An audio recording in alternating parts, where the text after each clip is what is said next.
ఒరేయ్ డెక్కైట్ నా కొడక లేరా, లే పెళ్లి పీటలపై నుంచి లేరా డెక్కైట్ నా కొడక.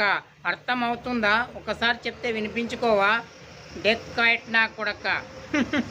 పాతిక పాతిక పెళ్లి కూతుళ్ళ జీవితాలు సర్వనాశనం చేశావు, అయినా కూడా నీకు బుద్ధి రాలేదు.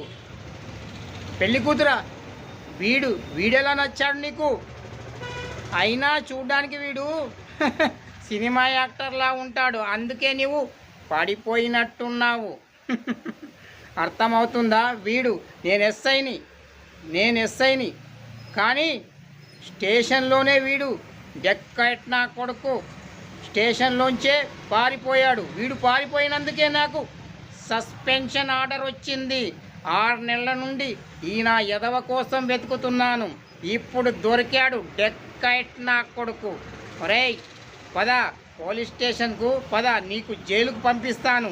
నాకు రిలీజింగ్ ఆర్డర్ అపాయింట్మెంట్ ఆర్డరు వచ్చేస్తుంది. అర్థమవుతుందా? చూడమ్మా పెళ్లి కూతురా, ఫేసులను చూసి పెళ్లి చేసుకోవద్దు.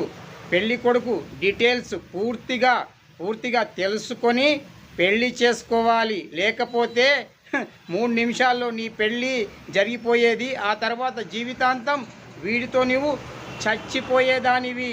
అర్థమవుతుందా? ఇకనైనా మేల్కోండి. పెళ్లి కూతుళ్ళు ఎవరైనా ఉంటే జాగ్రత్త పడండి.